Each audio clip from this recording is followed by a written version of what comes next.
With a huge paycheck on the line, you would think that superstar athletes would avoid risking it all by cheating, especially with all the cameras around. But you might be shocked by the brazen and unethical actions taken by some of your favorite sports stars. One totally legal cheat to getting the latest videos is hitting the subscribe button and turning on your notifications. Not very saintly. The New Orleans Saints certainly didn't live up to their name when they engaged in an incredible scandal many people have dubbed Bountygate. Many people believe that professional athletes are overpaid, but apparently their paychecks weren't enough to motivate members of the Saints. Their defensive coordinator, Greg Williams, decided to create an incentive program. He offered players financial bonuses for injuring players of opposing teams. Really? Well, just come right out and say it. The Spanish basketball team was caught pretending to be disabled in order to win the gold medal at the Paralympics. Fernando Martín Vicente was the head of the Spanish Federation for Mentally Handicapped Sports, and he allowed people without any disabilities to compete. They won 5 medals fraudulently, which they were commanded to return, as 10 out of 12 athletes were found not to be disabled. Putting the bad in badminton. We generally don't think of women's badminton players as those that would willfully cheat, especially in such a blatant way. At the 2012 London Olympics, 8 players from 4 different teams from South Korea, China, and Indonesia seemed to be doing really poorly for some reason. Fans were distressed to see these Olympic-caliber athletes serving the birdie into the net or hitting obscenely wide. It started with the Chinese world champions Wang Xiaoli and Yu Yang, who purposefully threw their match in order to play a weaker team during the next round. In order to thwart their dastardly plan, other players followed suit, resulting in an outcry from the fans as they were booed off the court.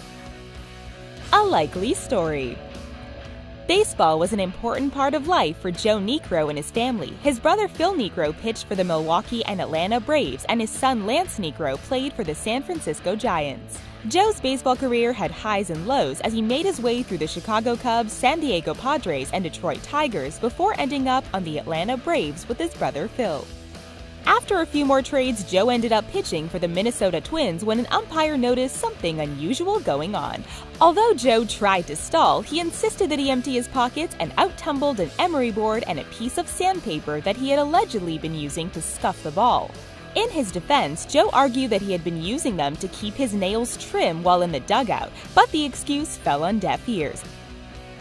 Sticky situation. Another strategy that unscrupulous pitchers use is applying pine tar or other sticky substances to the ball.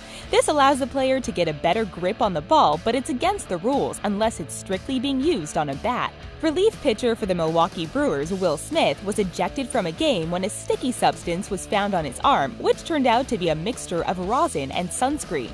He claimed that he had rubbed it on his forearms before the game and had simply forgotten to wipe it off before the game started. Do jumps like a lady.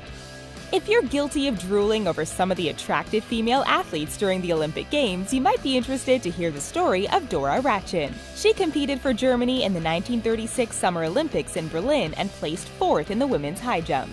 There was only one small issue with this. Dora Ratchen was actually a man named Heinrich Ratchen.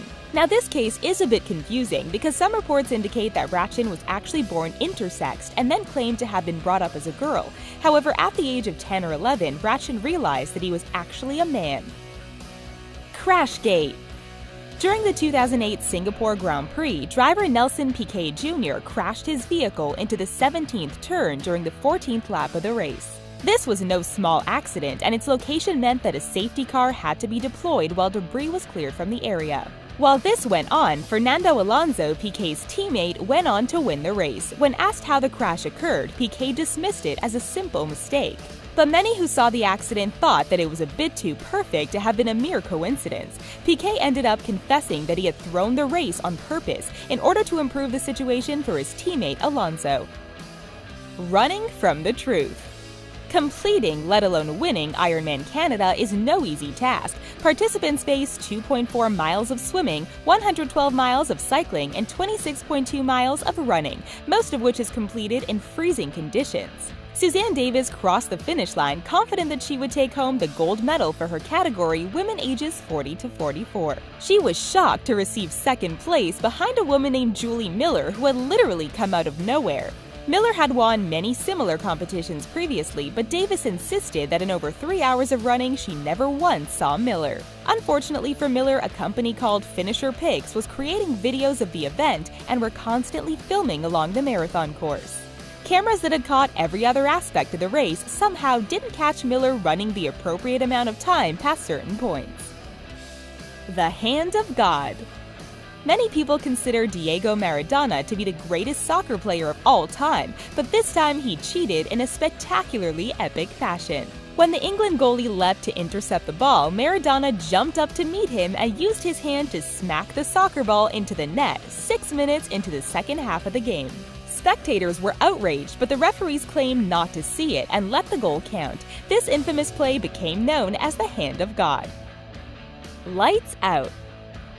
Boris Onyshchenko was a Soviet pentathlete who was no stranger to the Olympics. In 1976, however, he was disqualified from the Games and received a lifetime ban. The weapon of choice was an épée, the largest and heaviest in all of fencing. It contains a sensor that causes a light to flash when it makes contact with an opponent in order to keep track of points. However, Onyshchenko rewired the device so that it would react to a hidden switch. After that, all he had to do was look like he had struck his opponent, flick the switch, and rack up the points. When Olympic officials inspected the weapon, they discovered that it had been tampered with. Which one of these unscrupulous cheaters are you the most disgusted by? And do you think that greasing the ball is an egregious offense or merely part of baseball? Be sure to let us know in the comments section. Before you go, be sure to please like our video and hit that subscribe button to get the latest from the richest. Thanks for watching!